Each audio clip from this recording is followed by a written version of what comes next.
Hey guys, tonight we're slipping out of our cozy modern bedrooms and plunging headfirst into a world of frostbitten toes, smoky rooms, and horn-drinking vessels. That's right, you're stepping into the rough-hewn world of a Viking Longhouse. It's icy, it's noisy, it's confusing. And spoiler alert, you probably won't survive this. So, before you get comfortable, take a moment to like the video and subscribe. But only if you genuinely enjoy what I do here. And let me know in the comments where you're tuning in from, and what time it is as you hit play. Now dim the lights, maybe turn on a fan for that soft background hum, and let's ease into tonight's journey together. The snow crunches under your bare feet as you stumble toward the looming timber structure ahead, your new home, though that word's about to get redefined. The wind bites through your clothes, or what little of them you have, and the smell. Oh, the smell is like a combo platter of wet dog, ancient wood smoke, and something that died recently but politely hasn't brought it up. Welcome to the Viking Longhouse. You duck through the low doorway, only to be hit with a wall of heat and dampness. But don't relax, that heat, it's not from a cozy fireplace. It's from the tightly packed bodies, the central hearth that never stops burning, and the fact that insulation here means don't let the snow pile inside. You blink through the dimness, eyes adjusting slowly. The only light filters in through small gaps in the wooden walls and roof, and it's doing a terrible job of it. You're instantly the most overdressed person here, and you're barely dressed. Everyone around you is cloaked in rough, spun wool, thick furs, and an aura of, I've done harder things before breakfast. Speaking of breakfast, you're going to want to lower your culinary expectations immediately, but we'll get there. For now, you just need to survive your entrance, and so far you're off to a shaky start. A few pairs of eyes glance your way. A couple of kids stop whatever game involves throwing bones into a bucket. An older woman with a wooden ladle eyes you like you just knocked over her laundry line. You attempt to smile. It's not returned. Here's the thing, Viking culture isn't exactly the kind of place where you can crash on someone's couch uninvited. Hospitality exists, sure, but it's earned. You have to bring something to the table, literally if possible. Are you a blacksmith, a skald, a warrior with stories etched into your scars? No, just a time traveler with Wi-Fi withdrawal and a peanut allergy. Yeah, you might want to keep that to yourself. Historians still argue whether guests were always treated with warmth or suspicion, depending on local customs. Some sagas celebrate the generous hearth. Others speak of guests being tested by chores or even tricked into fights. Tonight, you're somewhere in the middle. No one's throwing you out, but no one's giving up their seat either. You shuffle into the long central room. It stretches like a narrow hallway but feels alive. Everything's wood, walls, beams, benches. Smoke hangs just under the rafters, a thick gray veil that stings your eyes and sticks to your hair like campfire regret. You cough, which earns you another glance. Pro tip, don't be loud here unless you're telling a really good saga or yelling in battle. A goat bleats nearby, indoors. Because of course goats live inside with you. Livestock are too valuable to leave out in the cold, so they get the coziest corners. The chicken pecking around your ankles is named something that sounds like feather doom. When shouted, you try not to make eye contact. You shuffle toward the far end, where people are gathered around the hearth.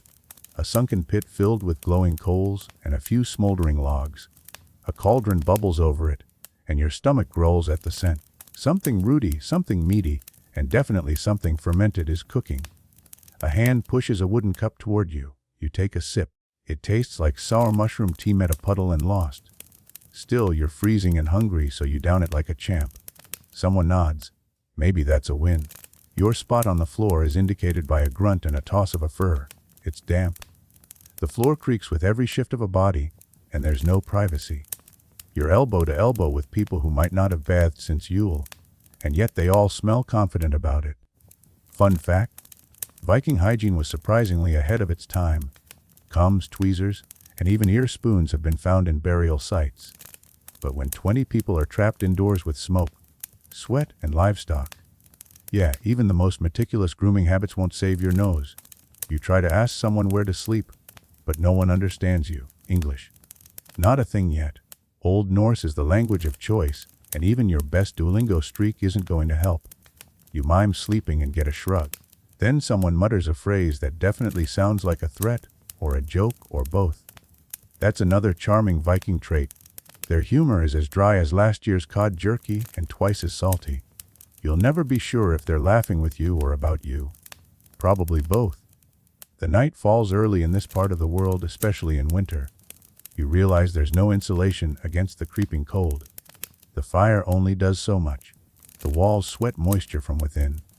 Your breath fogs up in front of you, even inside. You wrap the scratchy fur tighter around you and try to ignore the straw poking through your tunic. Sleep won't come easy tonight. Not with the snoring, the coughing, the baby crying, the goat chewing on your sleeve. Someone's sharpening a blade. Someone else is telling a long, rambling saga in a language you can't understand, but you feel like the hero dies in the end. You know, just a hunch. And you, dear time traveler, are beginning to understand something crucial. Survival in a Viking longhouse isn't about heroism or horned helmets. It's about stamina, cold endurance, social grit, and an iron stomach. You pull the fur over your head and brace yourself. Because this was the easy part. You wake up with a throat like sandpaper and eyes that feel smoked from the inside. It's still dark, but that doesn't mean it's nighttime. In the Viking world, the sun's schedule is more of a suggestion, especially in winter, where daylight might only mean a few hours of blue, gray gloom. Your back aches from sleeping on uneven wooden planks and straw that smelled suspiciously like barn before you even lay down. But that's not what jolts you awake. It's the coughing. A chorus of hacking surrounds you, echoing through the longhouse like a very unmusical wind instrument ensemble. Turns out, that charming smoky haze you fell asleep in, it hasn't gone anywhere. There's still no chimney, because Viking longhouses didn't have them. Instead, smoke drifts lazily out through a small hole in the roof, if it's not snowed shut, which, surprise, it totally is. The air's thick, warm near the center but cold and clammy near the walls, like being in a soup made of ash, sweat, and slightly burnt turnip. You sit up and immediately regret it as your head thunks against a low ceiling beam. That's gonna bruise. Ducking and cursing under your breath, you fumble toward the central fire pit. You need warmth, maybe water. Definitely a better life decision. Someone's already stirring the cauldron from last night. You make eye contact. They grunt. You grunt back. You're learning. Now let's take a moment to talk about ventilation. Or rather, the tragic lack thereof. See? A Viking longhouse was designed to trap heat, not circulate air. Which means that every fire lit inside slowly fumigates the residents like overcooked sausages. Historians agree that long-term exposure likely caused chronic respiratory issues, lung damage probably, an asthma attack. Honestly, if you had an inhaler, you'd be chewing on it like a candy stick right now. And here's the quirky twist: some scholars suggest that the thick smoke also acted as a kind of primitive bug repellent. Not for you, obviously. You're wheezing. But for lice, fleas, and airborne nastiness. So next time your eyes water and you taste soot with every breath, just remember, it's a feature, not a flaw. You crouch near the hearth, trying to warm your numb fingers without setting your sleeve on fire. Around you, morning is happening, if you can call it that. Someone tosses dried dung onto the fire. It flares, crackling with the unmistakable scent of who de barnyard. You pretend not to notice. Everyone else already stopped noticing, probably years ago. There's a young girl using a wooden spoon to smear soot off the beam above her, into her palm. She presses it onto her face like war paint. You blink. Either it's a game, or you've just witnessed the Norse version of makeup. Actually, both might be true. Viking children weren't just adorable mini marauders. They were expected to help out, take beatings without whining, and grow up fast. And they had a wicked sense of play, often turning work tools into toys. Nothing like a pig bladder ball to pass the time. You try to stand, then sit right back down. The air near the ceiling is like inhaling a campfire straight through a snorkel. Your modern lungs are staging a protest. You consider crawling everywhere today like some kind of low-effort serpent, probably safer. Nearby, an old man clears his throat, and we mean really clears it. A sound so intense it may have briefly opened a portal to the underworld. He spits something into the fire. It sizzles ominously. Then he picks up a wooden mug, drains it, and starts telling a story in a growling, melodic rhythm. Everyone quiets, even the goat. You don't understand a word, but it's clear from the reactions that this is a story that's been passed down many times. Lauder nods, a few gasps. The art of oral storytelling in Viking culture wasn't just entertainment. It was history, law, legacy. The skalds, or professional storytellers, were revered for their memory and performance. You wonder if this man's a skald, or just the loudest guy with the mug. Historians still argue whether Longhouse stories were always accurate or more like Viking Netflix specials, part fact, part flair, all dramatized. Either way, your ears perk up when he slaps the wall and shouts something that sounds like 3 goats and a thunder god. Good times. You use the distraction to sneak back toward your spot, grabbing what you hope is your fur blanket. Too late, you realize it's not fur, it's a hide. Cold, stiff, and vaguely moist. You drop it and opt for your own, which is now goat chewed on one corner. You sigh and pull it over your shoulders like a reluctant cape. One woman walks past with a bundle of straw and something that might be dried seaweed. She catches your eye and smirks. Her teeth are impressively intact. Better than most medieval depictions would have you believe. Vikings had decent dental hygiene, relatively speaking, often cleaning their teeth with frayed sticks. Still, judging by your morning breath and the layer of ash coating your tongue, you're not winning any smile contests today. You shuffle closer to the wall for some fresh air and instantly regret it. The draft cuts through the gaps in the planks like knives made of frozen regret. It's somehow colder near the wall than it was outside. You remember reading once that longhouses were built with turf roofs and overlapping timbers, great for keeping out rain but terrible at blocking wind unless maintained constantly. Judging by the Arctic breeze, maintenance has not been a priority. Someone sneezes behind you, you feel it, on your neck. Welcome to the communal living nightmare. You miss windows, you miss dry socks, you miss walls that don't sweat. You miss the part of the tour that said, maybe don't travel to a Viking Longhouse without goggles, a lung transplant, and a healthy appreciation for smoke-based cooking techniques. But no turning back now, you're in too deep. Your lungs are at half capacity. Your clothes smell like a smoked ham, and your toes, you can't feel those anymore, not even slightly. Still, you manage a tiny cough, laugh at your own misery, because if you didn't, you might start crying, and tears don't mix well with ash. You pull the fur tighter, one breath at a time, one smoky, wheezy, suit-choked breath at a time. It's midday now, or at least, that's what someone says with the confidence of a person who owns no clocks but has strong feelings about sun angles and goat behavior. You wouldn't know. The sky outside is still a dishwater gray, and the light seeping through the cracks in the timber walls has only upgraded from haunted forest to depressing cave. But time marches on, and so does the schedule here, which means one thing: chores. You try to stay seated, invisible. Maybe they'll forget you exist. But someone shoves a bundle of sticks into your arms and points toward the door. The gesture is clear: fuel run. You're the new guy, which means you get the glamorous job of trudging through the icy sludge to collect firewood. Spoiler alert, there's no firewood. Not stacked, not waiting, not even dry. The Vikings weren't exactly swimming in forests, especially on windswept coastal farms or islands. Timber was precious, so unless you want to burn goat droppings again, you better get creative. You step outside, instantly hit by the chill like a slap from a glacier. Your shoes are more leather suggestions than actual boots, and your breath puffs out in little white clouds as you crunch through the frozen crust of earth. The world out here is eerily quiet, save for the occasional groan of wind and distant bleat. Even the sky feels heavy. You glance back at the longhouse. Its sagging turf roof blends into the landscape like a hairy sleeping beast. Historians still argue whether every Norse homestead had its own forest allotment or relied on communal access. But one thing's certain: you're not finding a neatly chopped pile anywhere nearby. After a good 20 minutes of fumbling through snow, you find a few splintered branches, half-frozen driftwood, and something that might be a petrified seal flipper. You're not proud of it, but it goes in the bundle. On your way back, you slip twice. The second time you land on something squishy. You don't investigate. Back inside, the longhouse feels practically tropical by comparison, but your fingers are stiff, your nose is dripping, and your pride is somewhere back near that suspicious flipper. You dump your bundle near the hearth, earning a slight grunt of approval. Hey, progress. Chores here don't end. As soon as you sit, you're handed a blunt knife and a pile of fish. Not fresh fish. Not even recently deceased fish.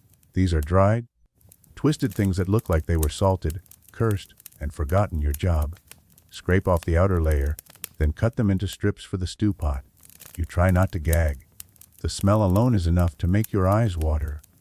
A teenage boy next to you snickers as he watches you fumble with the blade. He's got fish scales in his hair and zero sympathy. Welcome to the Viking rhythm. Wake up coughing, trudge through cold, scrape things, stir things, survive. No naps. No scroll breaks. No oat milk lats. And yet, amidst all the chaos, there's a kind of harmony. The Longhouse isn't quiet, it's alive. You start to notice the little things. The way people pass tools without speaking. How children instinctively avoid the fire pit. How laughter bubbles up, even during the most boring tasks. There's something raw but practiced about it, like a dance learned through muscle memory and necessity. In the far corner, a woman sharpens a blade, humming under her breath. You recognize her as one of the matriarchs of the household. She has the unmistakable vibe of someone who has delivered 12 babies, skinned 4 bears, and once killed a man with a spoon. You don't interrupt her. Instead, you try to be useful. You offer to carry buckets of slushy water from the edge of the homestead, a task so menial even the chickens ignore it. But halfway through, you trip over a sleeping dog and spill half the water. The dog doesn't move. The bucket gets refilled. You do better the second time. As the afternoon plods on, you're introduced to the charming world of communal everything. Want to use the toilet? Too bad. The toilet is a wooden bench over a hole out back, with wind whistling through your nether regions and absolutely zero reading material. Don't slip. Don't make eye contact with the goat that followed you, and don't expect privacy. Vikings were practical about bodily functions. Modesty, not so much. And then there's the water situation. No faucets, no sinks. Just icy buckets hauled in and out from a stream or snow melted over the fire. You try to wash your hands and immediately lose all feeling in your fingers. Soap? Huh? The Vikings used lye-based ash soap occasionally, but on feast days maybe. Today is definitely not a feast day. You finally sit down shivering, and someone tosses you a chunk of bread. It's dark, dense, and has the mouthfeel of damp concrete, but you chew politely. It's rye, mixed with whatever they had on hand, possibly bark, possibly sadness. Still, calories are calories. And here's your fun fact of the day. Vikings had surprisingly varied diets depending on their region. Coastal folks ate more fish and seaweed. Inlanders had access to root vegetables, grains, and the occasional game meat. Dairy was big: cheese, curds, sour milk, though not always tasty. You silently vow to never complain about grocery store yogurt again. There's a commotion near the door. A man bursts in, snow dusting his shoulders, a few fish slung over his back. He's greeted with cheers and a slap on the back, and the fish are immediately tossed onto a wooden slab for gutting. Everyone springs into action, and you find yourself swept into the prep. The floor turns slick with fish slime and melted snow. Someone sings a rowdy verse. You get slapped in the face with a flapping tail by accident, twice. But you're laughing now, coughing, wheezing, half blind from the smoke, but genuinely laughing.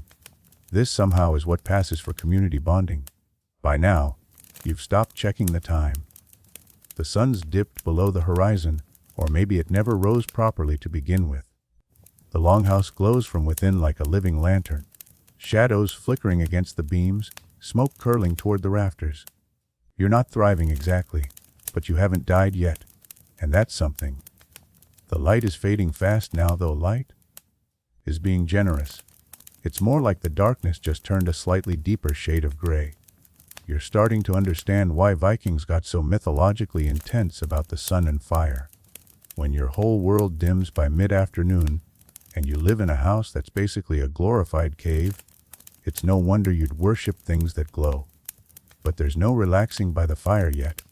You've just been assigned to what might be the least glamorous task of all livestock duty. You groan, quietly. Not because it's hard, you're used to the soul-crushing grind by now, but because you know what's coming. Manure, buckets, and creatures with absolutely no respect for personal space. You're handed a half-rotted cloak that smells like wet fur and stale onions. It's your outerwear now. You throw it on and shuffle outside into the dusk, which is honestly just night with identity issues. The animal shelter is attached to the Longhouse. but not in a cozy, dog at your feet kind of way. Nope, it's more of a your bed is 3 feet from where a goat is giving birth situation. Historians still argue whether all Viking longhouses kept animals indoors year-round or only during the harshest seasons, but one thing's for sure, there's zero insulation between you and the livestock. That warm air near your sleeping mat? Surprise, it's pig breath. You stumble into the attached byre and are instantly hit by a wall of warmth and stink. The air is humid and thick, like breathing through a damp sock. It smells of ammonia, hay sweat, and something sour that probably used to be alive. You gag. A sheep stares at you unblinking. You stare back, silently begging for mercy. It offers none. The floor is a disaster, a churned swamp of straw and droppings. Your shoes, which barely survived the firewood run, are now officially ruined. As you slosh forward, a chicken darts between your legs. You yelp and nearly tip the feed bucket you're carrying. This is your life now. You feed the animals with trembling hands, dodging horns, beaks, and suspicious puddles. You're slapped by a cow tail twice. At one point, a pig tries to nibble your tunic. You don't blame it. You smell like root vegetables in despair. You're elbow deep in a stall when someone shouts from the door. Dinner's being prepared. You glance at the pig. The pig glances at you. You slowly back away. Back inside, the longhouse is starting to buzz. Not in the party sense. There's no disco ball, but people are more animated. Someone's tending the cauldron over the fire, adding dried herbs and fish bits. You offer to help, but they just hand you a wooden spoon and nod toward a bowl. You stir. Here's something you didn't expect. Dinner is the social highlight of the day. It's not just about food, it's the one moment when things slow down. The chores are paused. The kids stop chasing each other with sticks. Even the old man who's been silently carving bone tools all day perks up. And what's on the menu tonight? A hearty fish and barley stew that smells marginally edible. There's also something that might be turnip mash and a hunk of bread that could double as a medieval paperweight. You get a bowl and sit on the floor, legs crossed, trying not to knock elbows with the crowd. You take a cautious bite. It's hot, it's salty, and it's not terrible. There's definitely a fish scale in your mouth, and the bread scratches your throat like a wool sweater for your esophagus. But you're grateful. No one talks much at first, just slurping and chewing and the occasional belch that no one bothers to excuse. But then, slowly, the conversations pick up. Someone tells a story about a sea monster. Someone else calls them a liar. They laugh and start another story about a storm and a shipwreck. The room leans in. This isn't idle chatter. This is legacy. In Viking culture, storytelling during meals wasn't just common. It was vital. The sagas lived here, passed from mouth to mouth like fire. Quirky fact. Some Viking families even believed telling tales over food brought luck or warded off the spirits of the dead. So, basically dinner theater meets ghost insurance. You try to add something to the conversation, a joke maybe, but it gets lost in translation. A kid giggles. An elder frowns. You take another bite of stew and pretend that didn't happen. You notice now that every face here, no matter how soot-smeared or half-lit, carries a kind of sharpness. These are people forged by ice and fire, by storms and scarcity. Even the kids have knife-calloused hands. No soft edges, no luxuries, but also no loneliness. There's something oddly comforting in the shared hardship. Everyone does their part, everyone suffers a little, and somehow that glues them together better than anything else could.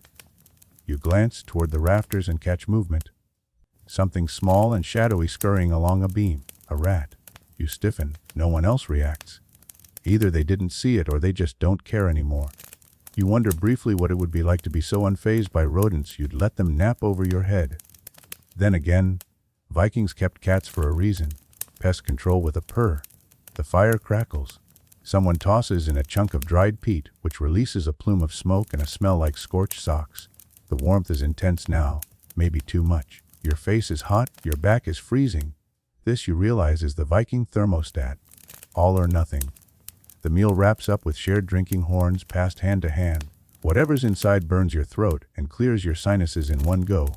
Possibly mead, possibly floor cleaner. You politely decline a second round. You don't need to hallucinate about Odin right now. Cleanup is quick. No dishwashers, just water, straw, and elbow grease. Then bowls are stacked, spoons wiped, and the longhouse slowly eases back into its nighttime rhythm. You help gather leftover scraps for the animals. You dodge a cat leaping off a beam. You trip over a sleeping teen. No one notices you're invisible again. And as the fire settles, so do you.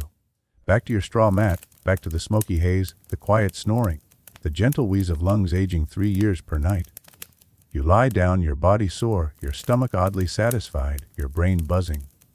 Not with excitement, just the sheer effort of existing here. You're not just surviving a Viking Longhouse. You're earning every miserable, smoky, drafty second of it. One more day or at least one more night. Sleep, you hope, will come easily tonight. After all, you've hauled wood, scraped fish, fed livestock, and almost lost a toe to frostbite. And that was all before dinner. Your body should be in shutdown mode. But instead, you lie on your itchy straw mat wide awake, every joint aching and your sinuses staging a full-blown rebellion against the perpetual wood smoke. You shift, the mat crinkles, you shift again. A chicken somewhere in the dark rustles indignantly. Someone nearby coughs in a way that suggests they've been doing so since the last solstice. The fire pops and spits a little, and it's weirdly comforting. Like the house itself is breathing. You try to get comfortable, you fail. See, Viking beds weren't exactly premium. If you weren't one of the matriarchs or warriors with status enough to claim a wooden sleeping bench along the wall. Maybe even with a wool, stuffed pillow if you were lucky. You were down on the floor with the rest of the mortals. A straw mat, maybe a fur thrown over it, and your cloak wrapped around your shoulders. Your breath plumes in the air. Your toes are numb. And at some point during the night, a goat will walk over you. That's just a fact. Historians still argue whether people slept communally by choice or necessity, but most agree that warmth was the real priority. Privacy? Nah, that's a luxury for warmer centuries. In a Viking longhouse, your bedroom is wherever your body falls, and your noise machine is a symphony of snores, farts, livestock noises, and the occasional whispered prayer. You close your eyes and try to embrace the moment. Imagine you're back in your cozy bed, soft sheets, temperature, controlled air, but nope. Your back seizes up. You're sleeping at a 17-degree slope because the floor dips near the hearth. A baby cries. You groan softly. It's not your baby, but it doesn't matter.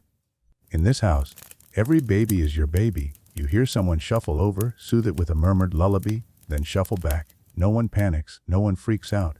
Babies cry. Vikings sleep anyway. The hours crawl. Time is weird here. Is it midnight? Is it 4 a.m.? Does time even exist when there's no electricity? You drift in and out of half, dreams filled with smoke and frost, and someone who might be Odin, or might just be the guy with the lazy eye. And just as you're about to nod off for real, just as your brain finally gives up the ghost, a rooster crows, you bolt upright. Are you kidding? That was like 3 minutes of sleep. But no, the rooster means business, and everyone starts stirring.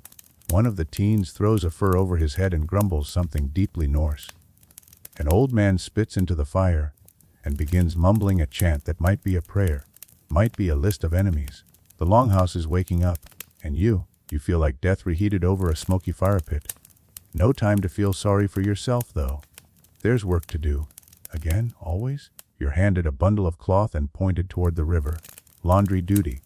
And not in the cute sunlit laundry line kind of way. This is Viking laundry. Step 1, break through the frozen crust of the water source.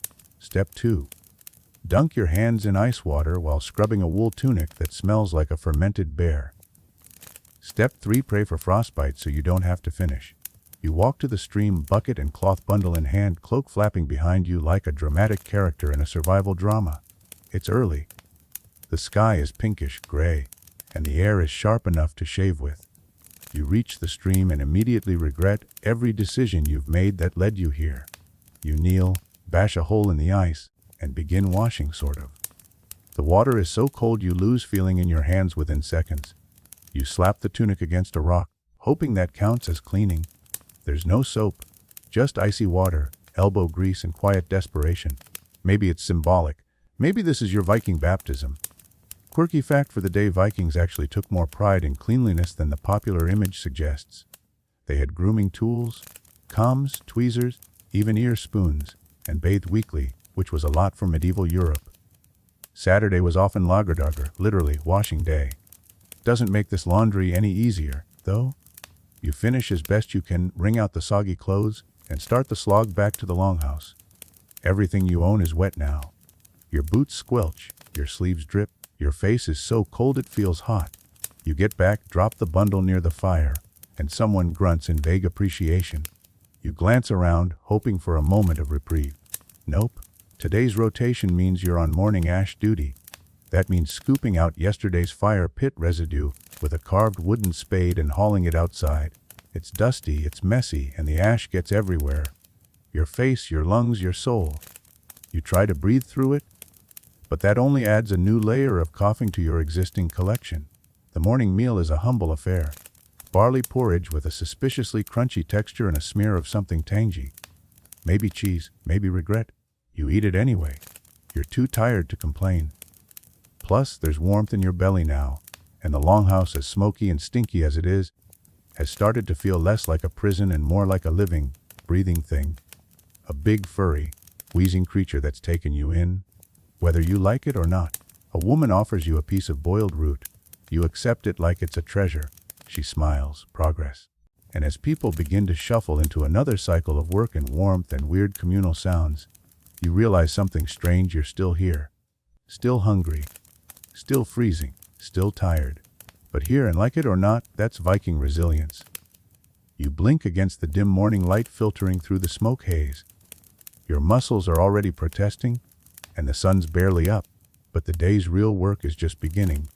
Someone claps a rough hand on your shoulder and nods toward the door. You're going out. Again. Only this time, it's not for firewood or laundry. You're joining a small party heading into the nearby woods for gathering and foraging.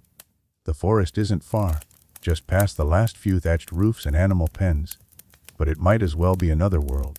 You grab a worn leather satchel and wrap your cloak tighter around you. Outside, the cold bites deeper today. The snow is thinner here, but the wind is sharp and fast, cutting through the trees like a rumor. Your boots crunch over frostbitten earth, and your breath fogs the air like dragon smoke. The group moves in practiced silence, scanning the undergrowth for signs of edibles, roots, berries, nuts, even tree bark if you're desperate. Spoiler alert, you are desperate. You get a quick lesson in survival botany. What not to touch, what won't kill you, and what's mostly edible. You stick close to an older woman who carries a bone-handled knife and moves with the ease of someone who's done this 1,000 times. She points out a cluster of cloudberry shrubs, long stripped bare, then some dry mushrooms, then a rabbit trail that thankfully no one expects you to follow. Here's your historical fact of the day. Viking diets weren't all meat and mead. Most people relied heavily on foraging to supplement their food, especially the lower classes. Seasonal plants, herbs, and wild greens were vital.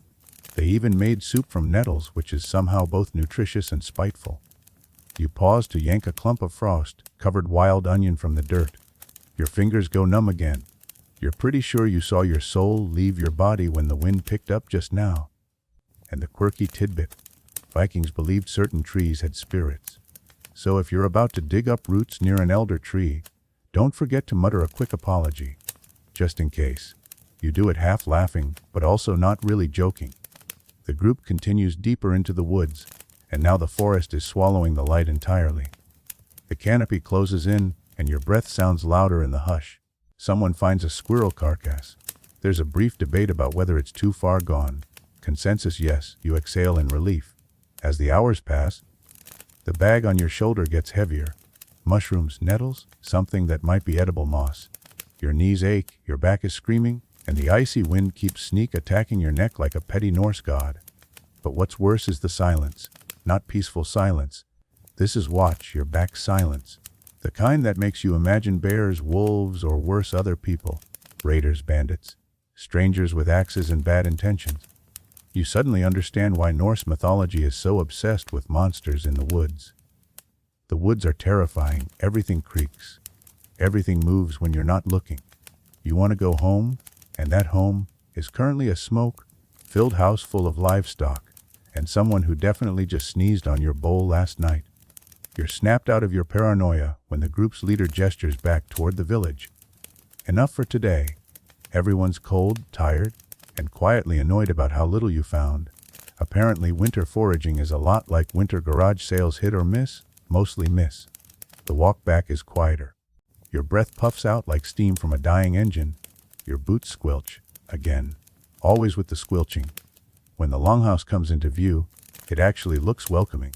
The doorway glows faintly. Smoke curls lazily from the vent in the roof. Inside, the familiar smell of damp wool, ash, and old stew greets you like an aggressive hug. You didn't think you'd miss this, but here we are. You drop your findings near the fire, and someone takes them without comment. You nod. They nod. Viking bonding achieved. You take a moment to thaw your hands by the flames. The skin's gone red and tight.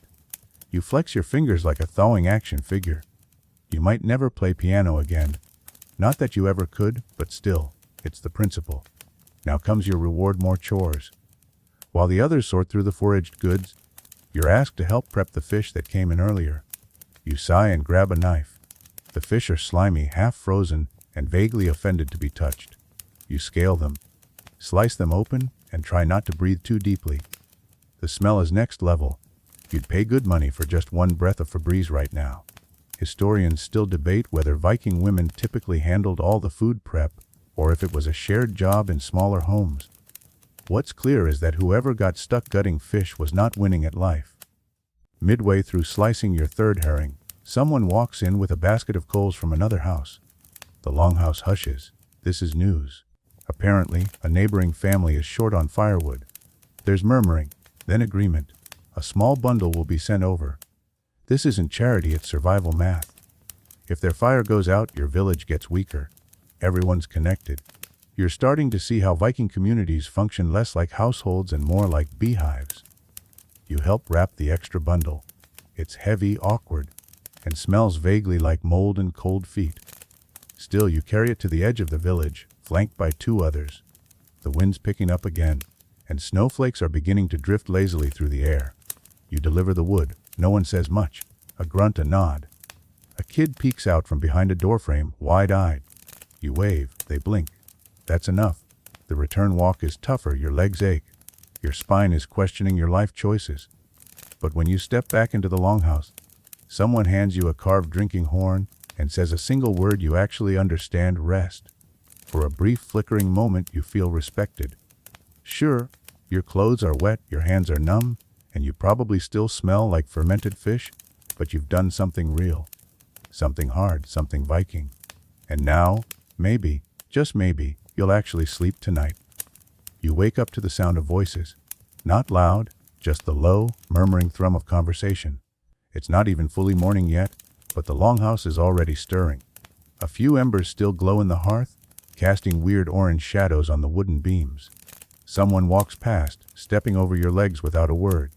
That's your alarm clock now. Someone's boot in your personal space. You sit up, your cloak slipping off your shoulders. You're still tired, still sore. But something smells good, kind of nutty, kind of meaty, kind of like someone finally cooked something that doesn't reek of desperation and salt. And sure enough, breakfast today is special hazelnut porridge with dried apples. A rare treat. You learn that someone returned from a trading trip last night and brought back supplies from a nearby settlement.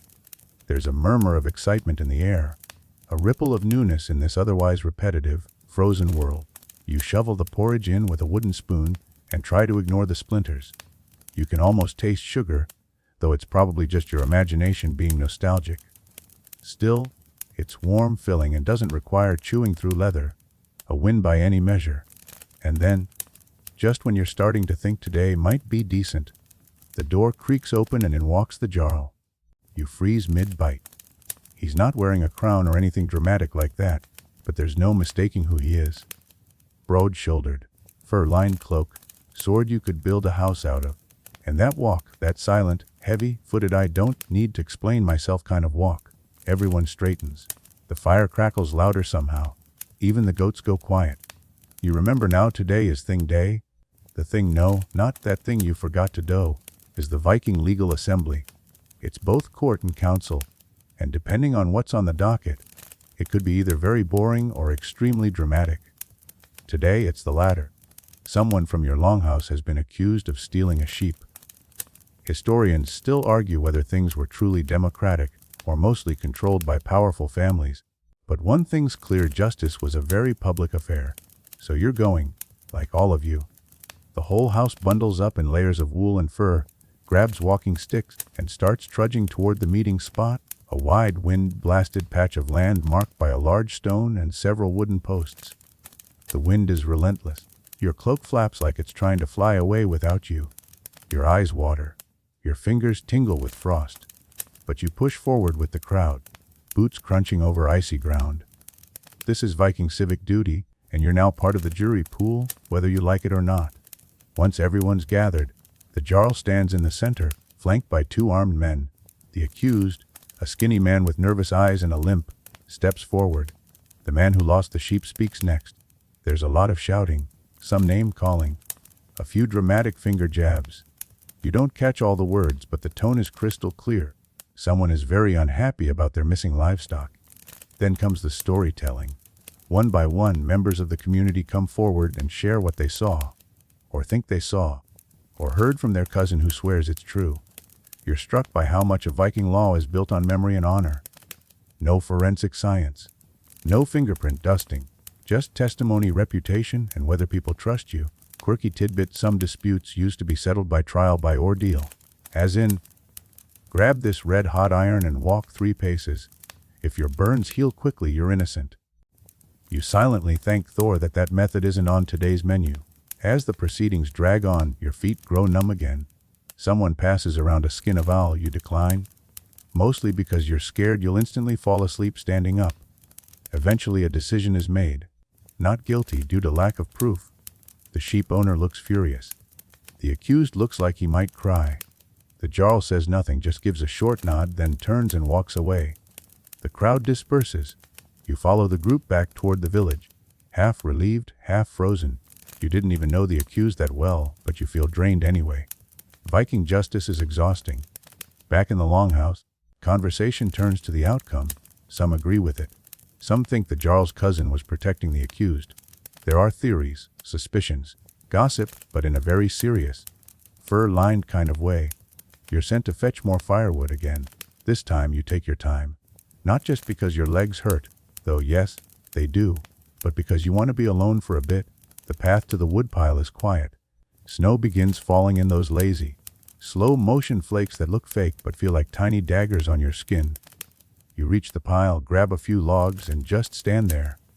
And this is when it hits you. This place runs on a constant balance of loyalty and suspicion, community and tension. Help your neighbor today, accuse them of sheep theft tomorrow. And yet somehow it works. Mostly, you head back in arms full, and someone cracks a smile when they see you. It's the first smile you've seen all day. It's small, barely there, but it's something.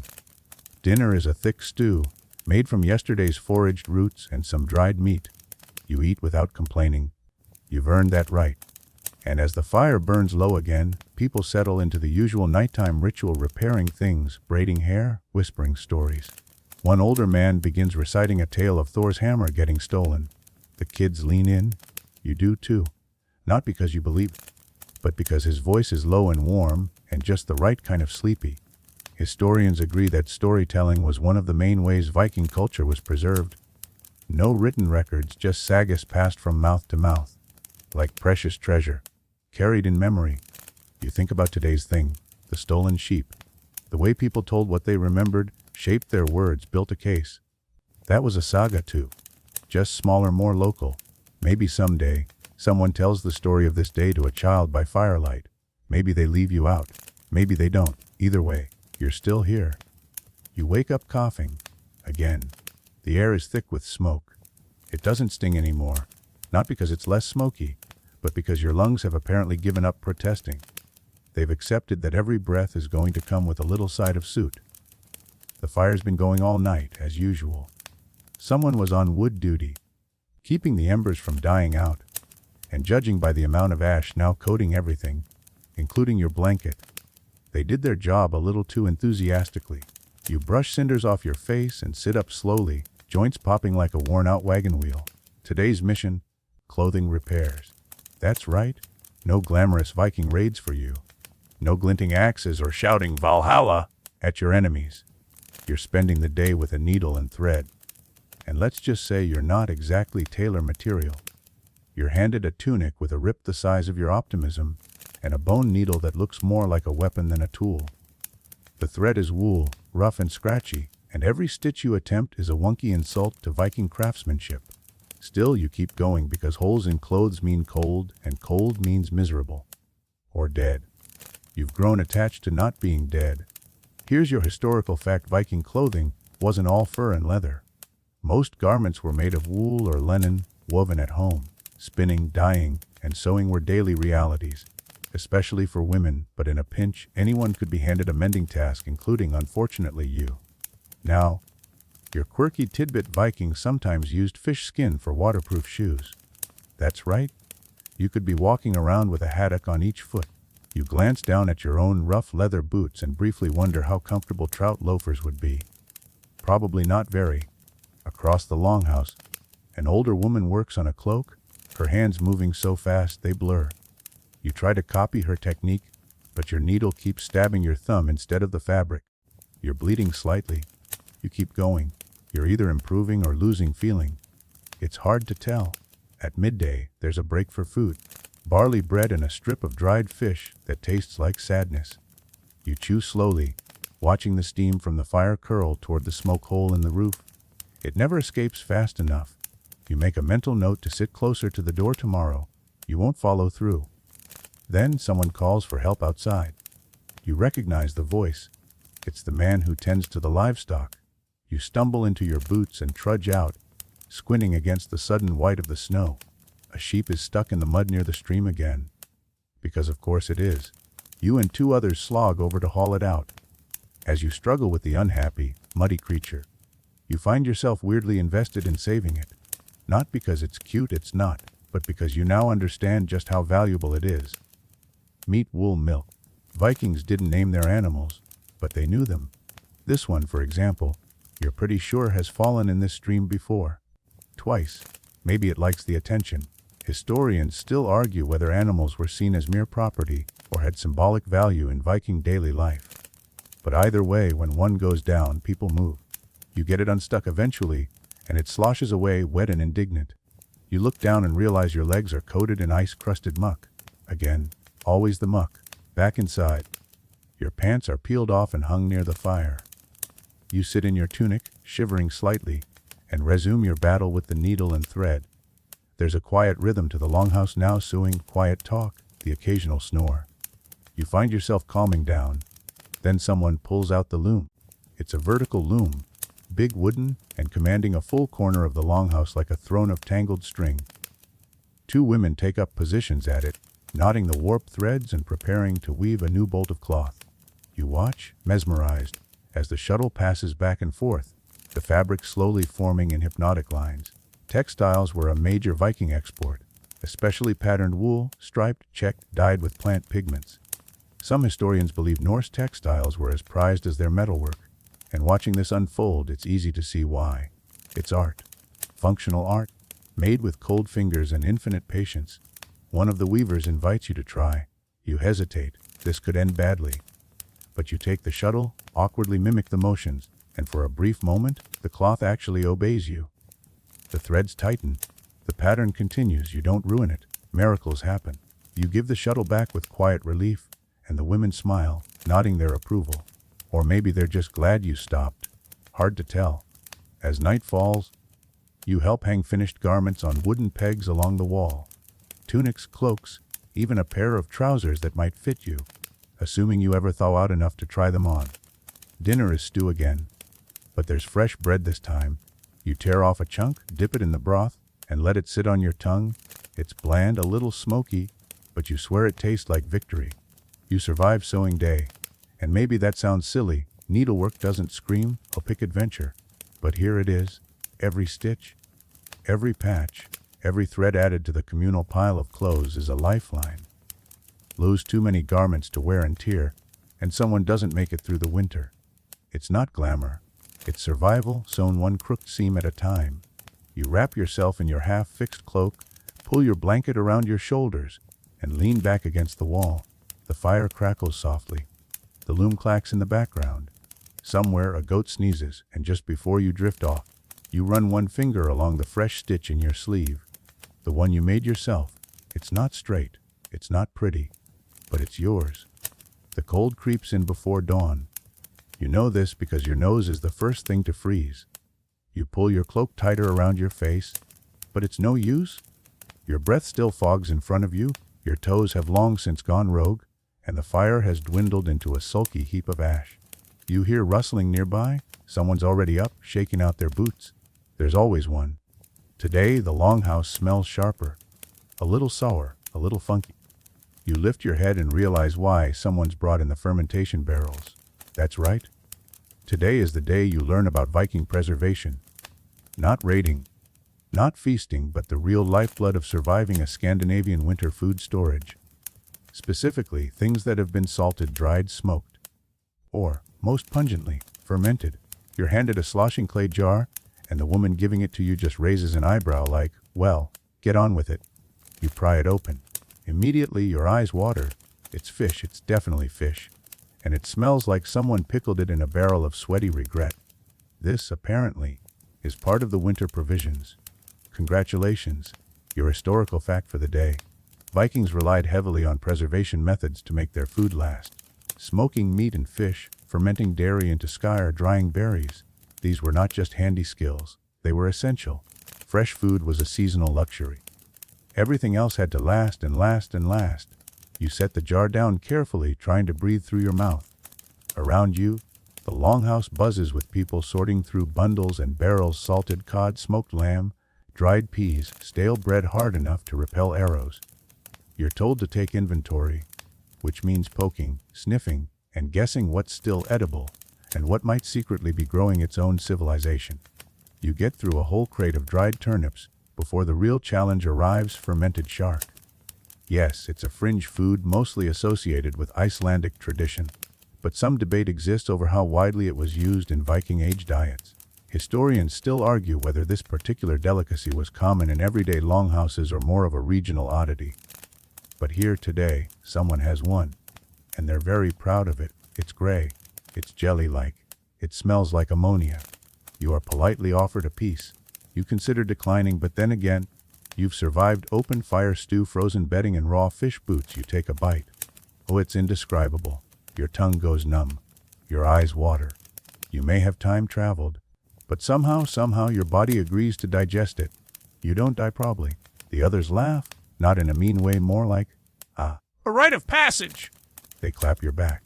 One offers you a sip of all to chase it down. You gulp it gratefully. It tastes slightly less fermented than the shark, which feels like a victory. Later, you're assigned to the smoking pit. It's outside, half covered in snow, with a crude wooden roof and stone-lined trench filled with damp wood and moss. The idea is to build a low, smoldering fire, nothing roaring, so the smoke can slowly cure meat hanging overhead. You help string up chunks of goat, some fish, even a few birds. The smell is better than the fermented stuff, richer, earthier, like a campfire got married to a steakhouse. You could get used to this, until the wind shifts and blows a cloud of smoke directly into your eyes. You cough, you blink, you wheeze. Someone nearby gives you a wool scrap to tie over your mouth. It helps a little. Smoke means warmth. Smoke means safety. Smoke means food in 2 weeks, or a month, or whenever the jarl says it's ready. Back inside, the longhouse is now half pantry. Every surface not occupied by a human is holding something edible, or formerly edible. You're told to help grind dried grains into meal. The grinding stone is a large, flat slab with a heavy handstone. You kneel beside it and start, slide forward, push down, drag back. Over and over and over. You don't realize how long you've been at it until your arms feel like jelly and your knees ache from kneeling. There's something oddly meditative about it. You zone out. The rhythm of the stone is soothing in a way, until your back spasms and reminds you that you are very much not built for this. Another quirky tidbit. Vikings used birch bark to store butter and cheese. It kept things cool and mold resistant. One jar of such cheese was unearthed and still smelled like cheese, over 1,000 years later. You wonder, not for the first time, if archaeologists of the future will judge your civilization by how well it preserved cheese whiz. The afternoon passes in waves of effort, lifting barrels, grinding grains, wiping jars clean with moss, labeling bundles with notches or runes. Everyone pitches in. No one talks about glory or battles, just whether the lard from the last pig is still good. Evening comes, and with it, a quiet pride. The shelves are full. The smoked meats are slowly darkening in the pit. The fire is fed with extra care tonight. You help secure the Longhouse's future, not with a sword, but with salted goat leg and a bruised back. Dinner is humble. Leftover barley stew with a few scraps from the smoked batch. It's better than anything you've had all week. You even get seconds. Someone brings out a piece of hard cheese, and you all take small bites like it's a sacred relic. You sit back, full and tired, and just a little smoky. And here's the thing you didn't expect: satisfaction. Not thrill, not adrenaline, but that bone-deep feeling of having done something that mattered. In the flickering firelight, the others chat about old winters, about the time a bear got into the smoked fish stash, about a neighbor who once tried to ferment mushrooms and accidentally invented poison. There's laughter, there's warmth. Your bedroll is already dusted with fresh ash. You don't care. You lie down, pull your cloak up, and let the smell of smoked meat and old wool lull you to sleep. Maybe you'll dream of raiding distant lands in a sleek longship, or maybe just of cheese. You're jolted awake by shouting outside. Not panic, just the kind of raised voices that mean someone's annoyed, and someone else probably deserves it. You sit up fast, heart thudding, before realizing it's not an emergency. It's the pigs. They've gotten out. Again. A red-faced boy bursts through the door and gasps something about a broken pen and runaway pigs heading for the stream. Everyone groans in unison. You, unfortunately, are volunteered to help. Again, so, before breakfast, before warmth, before you've even rubbed the sleep, snot from your eyes, you're stomping into knee-deep slush, chasing squealing bundles of chaos through the mist. You slip, you fall. A pig outruns you, glancing back like it's mocking your entire existence. Welcome to livestock management, the least glamorous, most frustrating, and arguably most important part of Viking daily life. Yes, today's all about the animals. And if you thought sheep wrangling was rough, pigs are here to level you up. Here's your historical fact: Norse farms kept pigs, sheep, goats, cattle, and chickens, not as pets, but as walking larders. Livestock were carefully bred, bartered, and guarded. A cow could be worth more than a sword, and a lost animal, that's a serious loss. Once the pigs are finally corralled, thanks to a clever trap involving turnips and cursing, you and a few others spend the rest of the morning inspecting the pen. It's falling apart, of course. The cold has cracked some of the wooden slats. The nails, the iron ones, precious and rarely used, have rusted loose. So now you're fixing a fence. Again. You've started to wonder if you've accidentally been hired as this village's full-time unpaid repair apprentice. You gather spruce branches and lash them together with rough cords. It's tedious, splintery work. One pig watches you the entire time, chewing something ominous, possibly your dignity. You pause for a sip of water, ice cold from a nearby spring, because cups didn't come with cozy handles, and someone next to you starts talking about the last cow to give birth. It's more dramatic than it sounds. Apparently, the cow went into labor during a blizzard. The midwife, yes, cows had midwives too, had to dig through snow with her bare hands and deliver the calf by firelight. The cow survived. The calf didn't. Everyone around the fire went silent when that part came up. Historians still argue whether Viking livestock were treated purely as economic assets, or if they formed emotional bonds with their owners. From the look on that man's face just now, you're leaning toward the latter. After a midday meal of broth and boiled turnips, because flavor is optional in Viking cuisine, you're brought to the stables. It's time to muck them out. Yes, mucking. With a wooden shovel and zero hope of a hazmat suit, you slog through layers of straw, frozen dung, and general despair. The smell is, how do we put this nicely, feral. You breathe through your mouth. You curse under your breath. You consider the life choices that brought you here. But even here, in the most miserable corner of the Longhouse's world, there's purpose. The manure will be composted and used in the spring to fertilize crops. The clean stalls mean healthier animals. It's disgusting, but it matters. Now, for today's quirky tidbit, some Viking barns had their animal stalls directly attached to the living quarters. The warmth from the livestock helped heat the home during brutal winters. That means your bed might have been just a few feet from a snoring goat, and you thought your college roommate was bad. In the late afternoon, someone brings in a wounded chicken. You watch as a teenage girl, maybe 12 or 13, calmly resets its leg with a splint made of carved bone and twine. It chirps weakly, and she strokes its feathers until it quiets. No one questions her skills. She's clearly done this before. You've mostly spent the day covered in pig mud. But there's a lesson in that too. This world, this longhouse, this community, doesn't survive on strength alone. It runs on grit, on sweat, on the ability to splint a leg, sew a tunic, chase a pig, and keep a fire going. By the time the sun starts to sink, and honestly, it's hard to tell in this never-ending gray haze. You're back inside, removing your boots with the slow, aching movements of someone twice your age. You've earned every blister. Dinner tonight includes eggs. Probably a reward for not letting the pigs escape entirely. And maybe it's just hunger, but the simplicity of it, the richness of the yolk, the soft barley bread, the way the fire glows on everyone's faces, feels like a feast. You're seated next to the older woman who does most of the animal care. She tells you a story, half whispered, about a cow that once ran away during a thunderstorm and was found 2 days later on a hill, perfectly calm, as if communing with the gods. Some people believed it had seen something divine. Others believed it just liked high places. And you think maybe both are true. You stretch out under your blanket, every muscle throbbing, and feel an odd sense of pride. You didn't fight a battle today. You didn't earn a saga. But you chased pigs, fixed a fence, and didn't faint in the stables. That's something. As the fire crackles and the chickens mutter in their crates, you close your eyes. Tomorrow, who knows? Maybe the goats will cause a scene. You wake to the unmistakable clang of metal on metal. Not a full-blown battle alarm, more like casual hammering. Still, it's jarring. Your body groans in protest.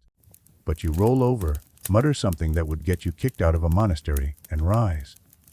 Outside the longhouse, the blacksmith's forge is already alive. Smoke curls from the chimney in lazy spirals. Sparks flit through the air like fireflies. And there, bent over the anvil with a face full of soot and hands like stone, is the smith. She's shaping something long and narrow, glowing orange hot, probably a blade, or maybe a plowshare. Hard to tell from a distance. Today, you've been assigned to the forge. Surprise! Let's just get this out of the way. It's loud. It's hot. It smells like scorched earth and old sweat. And it is, without a doubt, one of the most dangerous corners of Viking life. Your historical fact for this section: Viking blacksmiths weren't just hammer swingers. They were engineers, artists, and spiritual figures all rolled into one.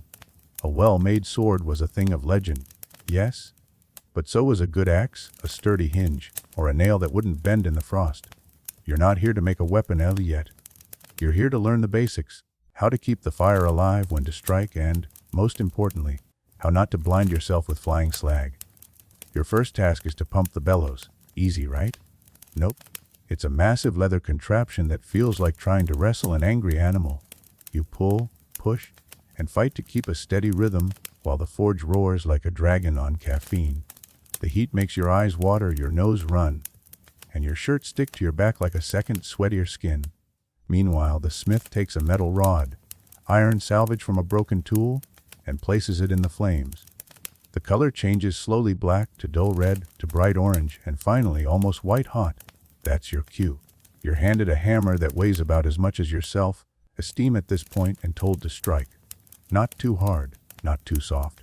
Rhythm matters, she says, as if this is some kind of blacksmithing poetry class. You swing. Miss, spark. Try again. Hit it this time. Better. And for just a second it feels right, like music. You fall into the rhythm, working together, her turning the metal, you striking it, the fire hissing approval. The piece slowly flattens and curls. It might become a hook, or a belt buckle. Or, if you're lucky, not a disaster. There's a fringe belief, more folklore than confirmed fact, that Viking smiths were seen as semi-magical. Some say they could craft swords with names and spirits, or nails that never rusted, or charms that kept evil at bay. Whether that's true or not, there's definitely something mystical about watching metal bend to human will. Midday brings a break. You step outside, blinking against the gray light. Your hands are shaking slightly, not from fear, just fatigue. You feel like you've wrestled a thunderstorm. You chew on dried meat and stale bread, too tired to care what it tastes like. Around you, others return from the woods with fresh kindling, broken tools, and a small bag of bog iron, a natural source of metal that Viking smiths painstakingly extracted and refined. You're told it's like digging for rusty treasure. Historians still argue whether Viking weapon production was centralized, like royal workshops, or more spread out among local smiths. The truth is probably somewhere in between. What's clear is that every village relied on its smith. No blacksmith, no nails. No nails, no longhouse. No longhouse, a well. You get the idea. Back at the forge, you help fix a damaged cooking pot. It has a small crack along the base, just enough to leak stew and hope. The smith shows you how to patch it with a sliver of fresh iron, heated and hammered into place. It takes ages. But when it's done, it feels like you've healed something, mended it, given it more time. Next up, sharpening. Not your wits, those are long gone, but a seeks the all-purpose Viking blade. You take a turn at the whetstone, sliding the edge along slowly, carefully. The rasping sound is oddly soothing, like brushing teeth with a thunderstorm. You ask about swords. The smith gives a dry chuckle. You think everyone gets a sword. That's rich. Most Viking warriors fought with axes, spears, or repurposed farming tools. Swords were expensive, rare, and sometimes passed down through generations. So no, you're not getting one. Not yet. But maybe if you survive the week. Now for a quirky tidbit. Some Viking smiths included secret maker's marks inside their creations. Symbols hammered into the inner folds of metal, only visible when the item broke. Think of it as a hidden signature or a blacksmith's version of a surprise cameo. Late in the day, the forge finally quiets. You're sweating, suit streaked, and smell like roasted onions. But your hands? They're steadier now. Your muscles ache in new and fascinating places, and you've helped shape something real. You sit outside with the smith as the sun dips lower than it's been all week, casting a copper glow across the snow. She hands you a cup of watered ale and says nothing for a while. Just stares at the blade you helped shape, now cooling beside the fire. And even though your ears are ringing, your legs are trembling, and your clothes could be declared a disaster zone, you feel a flicker of pride. Not Viking-level pride, not yet, but enough. As darkness folds over the village, and the longhouse calls you back with flickers of firelight, you feel like maybe, just maybe, you could last here. For a little while. Assuming you don't have to pump that bellows again tomorrow. You've barely managed to rub the soot from your eyes when the next challenge arrives. One that, quite literally, hits below the belt. This morning, you're getting dressed. No, not in your comfy hoodie.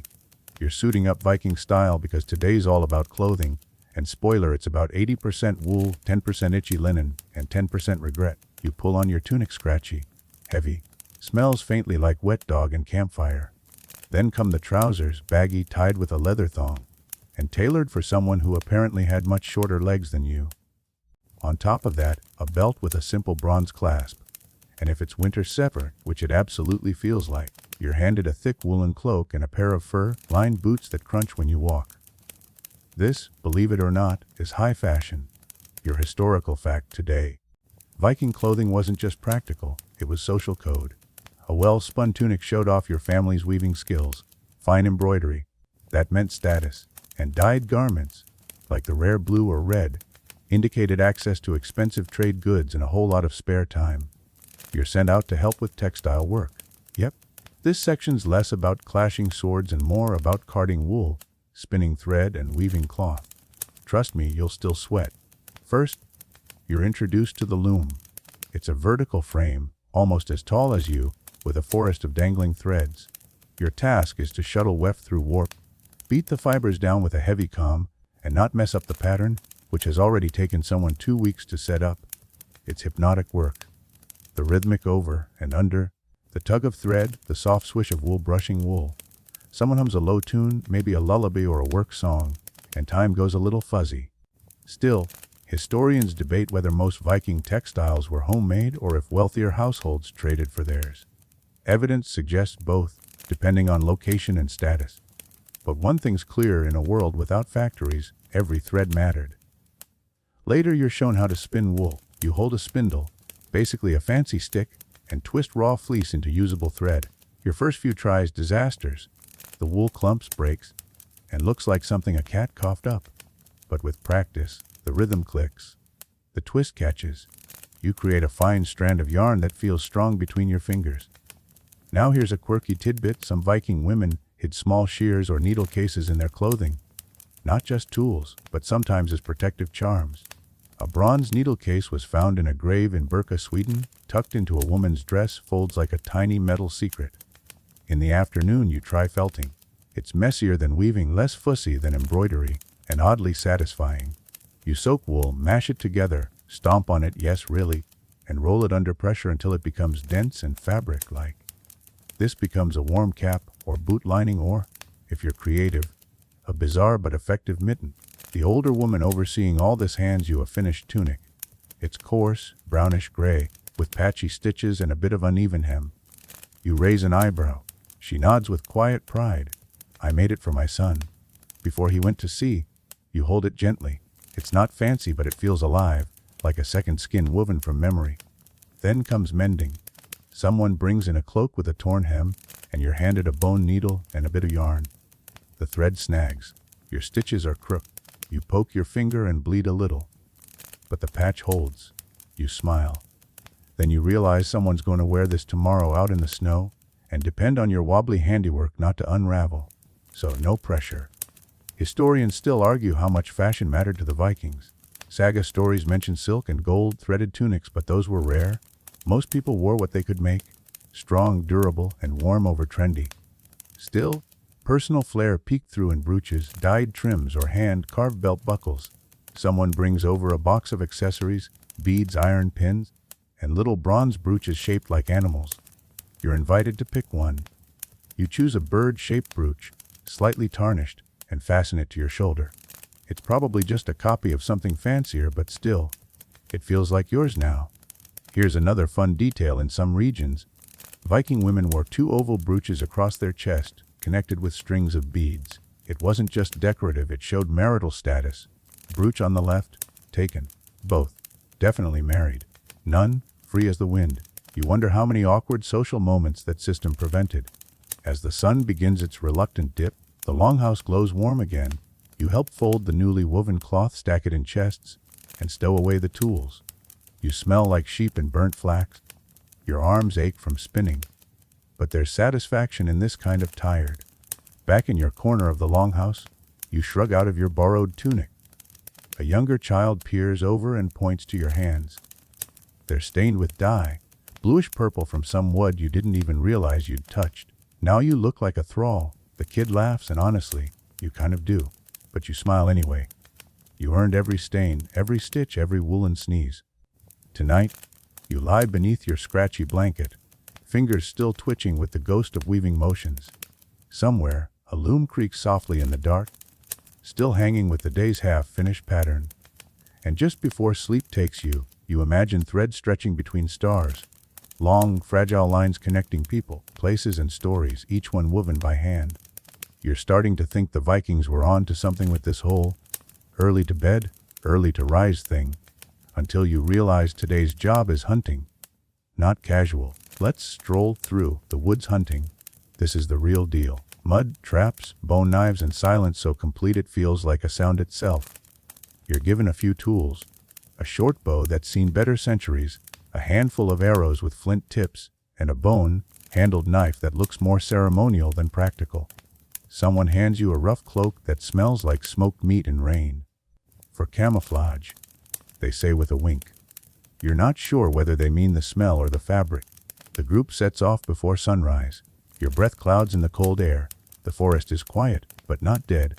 You hear the distant call of birds, the rustle of something four-legged, the creak of snow, heavy branches. Your historical fact for today: hunting in Viking Age Scandinavia wasn't just for sport. It was survival, status, and sometimes sacred ritual. Elk, deer, boar, they were food, yes, but also hide, sinew, and bone. Nothing went to waste. Even the antlers were carved into Com's tools, and once, allegedly, a musical instrument shaped like a snarling wolf's head. You walk in a staggered line, each person watching the space in front of them. You're taught to spot tracks. Tiny impressions in the snow, a snapped twig, a faint smell of musk. Your guide points out a trail of hair droppings. You pretend to be excited. Eventually, you reach a ridge overlooking a narrow glade. The plan: flank the deer trail and push anything startled into the open. Simple, right? You trip over a root. Laughter is muffled, but no one's surprised. You're clearly the weakest link. Still, they assign you to the left flank and motion for silence. A hand signal tells you to ready your bow. Here's a fringe tidbit. Viking warriors believed in filger, animal spirits or doppelgangers that followed individuals and hinted at their fate. If yours is a limping squirrel, you're doing great. Hours pass. The cold creeps up through your boots. You start to wonder if this is some elaborate prank, until you hear a distant rustle, the crunch of snow under weight, and then a flash of movement. A deer, young but fast, darts through the trees. You fumble with your bow. Arrow notched. You pull. Your fingers slip. The arrow flies sideways. It thuds into a tree trunk like a sad punctuation mark.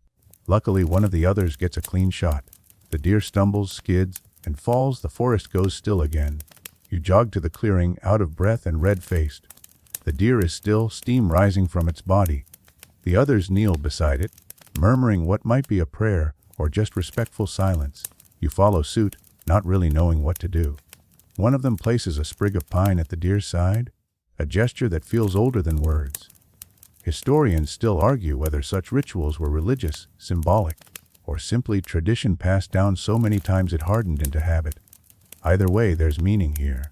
You help carry the body back, no small feat. The forest path winds and dips. You slip twice, but you're stronger now, or more stubborn. Back in the village, the deer is laid out near the smokehouse. You watch as it's carefully skinned, its muscles carved with the precision of someone who's done this 100 times. You're not asked to help. Instead, you're told to fetch clean snow, buckets, and herbs for preservation. Later, you're invited into the smokehouse, a low suit, blackened shed filled with racks of meat, dripping fat and sweet, smoky air. It's warm inside, almost cozy. You help hang strips of venison over the fire, learning how to turn and reposition them so they cure evenly. It's part chemistry, part instinct. Your quirky tidbit for the day. Some Viking-age communities used moss, yes moss, as a makeshift refrigerator. Packed into chests or dugouts, it helped keep meat cool and slowed spoilage. Doesn't sound tasty, but it worked. As dusk slides in, you're given a small strip of dried reindeer meat. You chew it slowly. It's gamey, a little chewy, but satisfying. You didn't kill the deer, sure, but you were part of it. A witness, a helper. That counts. The others seem to agree. No one mocks your failed shot. One even slaps your shoulder and says, "Next time." You're not sure if it's encouragement or a threat, but you nod like it's both. Later that night, by the Longhouse fire, an older man tells a story, how he once faced a boar that nearly gutted him. He lifts his shirt to reveal a scar like a lightning bolt. "It blinked first," he says, and everyone laughs. You laugh too, though you're secretly hoping next time involves smaller prey. Like mushrooms, you fall asleep smelling like smoke, pine, and venison grace. Your dreams are filled with snow, shadowy animals, and the silent language of the forest. And somewhere deep in those dreams, you notch another arrow, this time steady sure, and it flies true. You wake to the smell of smoke, different from the blacksmith's forge, less metallic, more earthy and persistent. It's time for another daily ritual. Fire maintenance and food preservation. In the Viking Longhouse, fire is life, and tonight you'll learn why it's the heartbeat that never quits.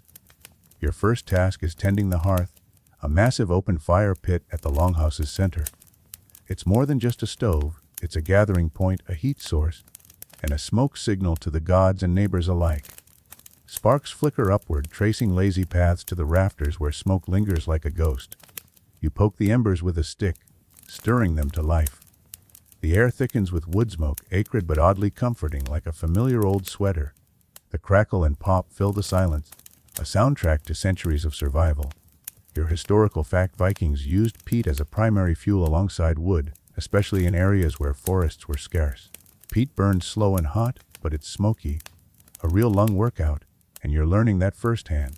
You're handed a wooden ladle and told to tend the cooking pots hung above the flames. A thick stew bubbles inside, filled with barley, root vegetables, and chunks of salted pork.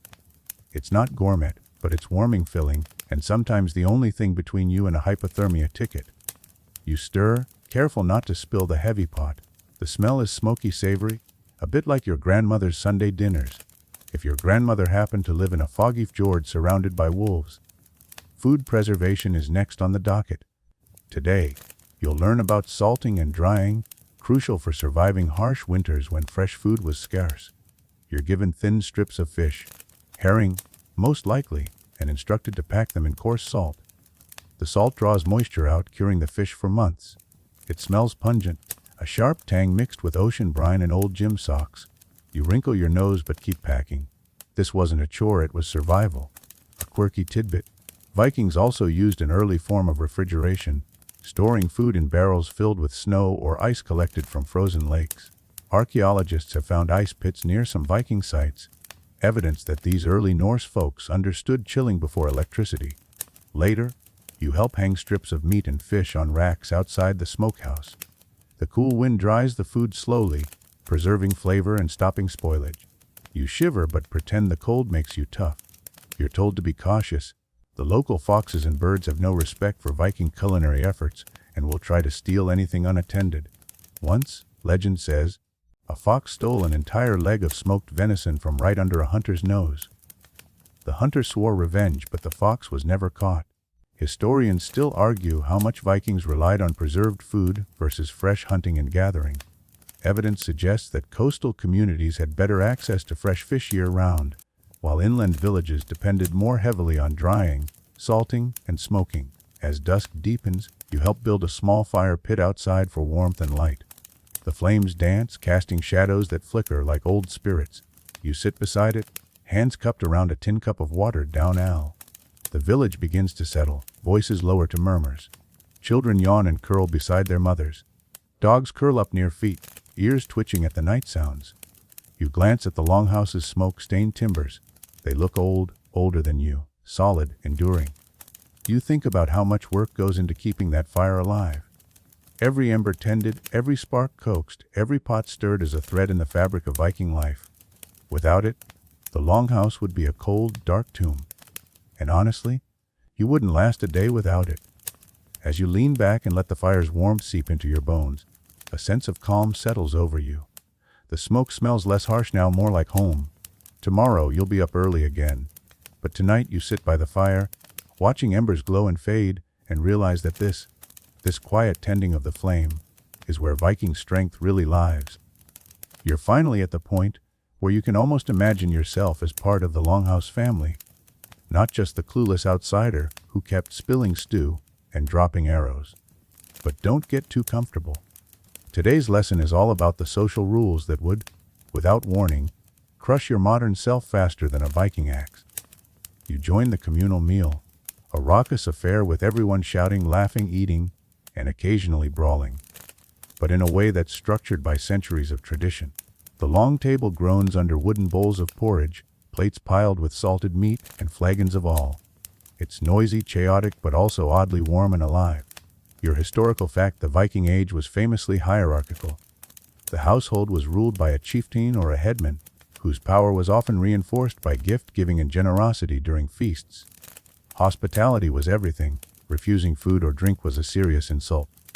You grab a wooden cup and raise it for a toast, but before you sip, you're reminded every drink must be acknowledged with a arskeel, a ritual toast to the gods, family, or sometimes just the health of the drinker. Forgetting this would mark you as an outsider, someone who doesn't belong.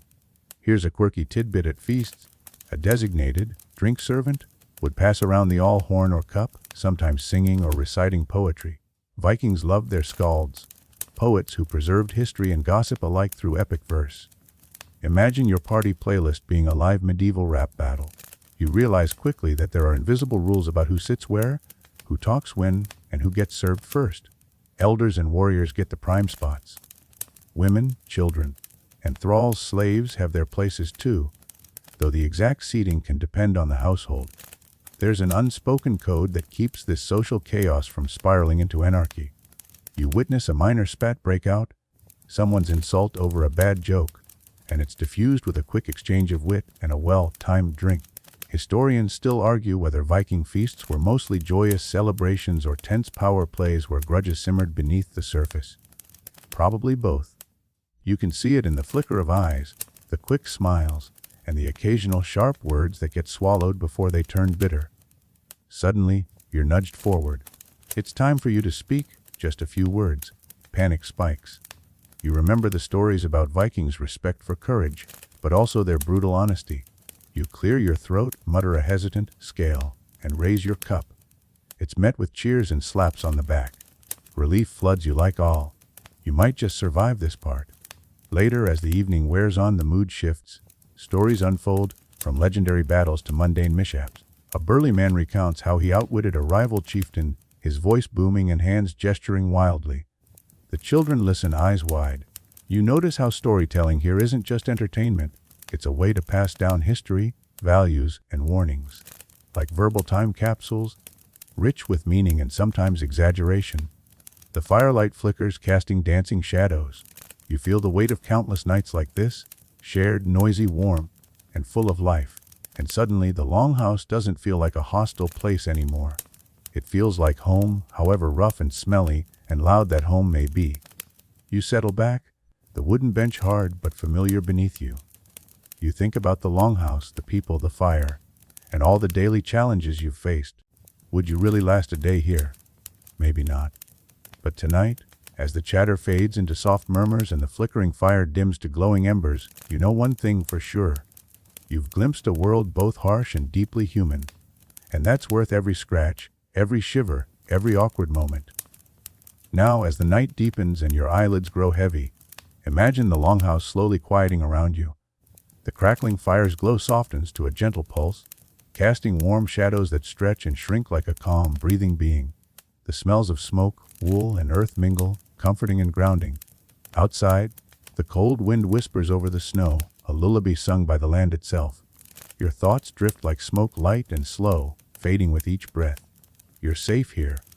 In this moment, far from the biting cold, the scratchy clothes, and the sharp, edged axes. And though you wouldn't last a day in a Viking Longhouse, you've walked its halls, heard its stories, and felt its heartbeat. So let that rhythm carry you now, steady, slow, and deep. Good night.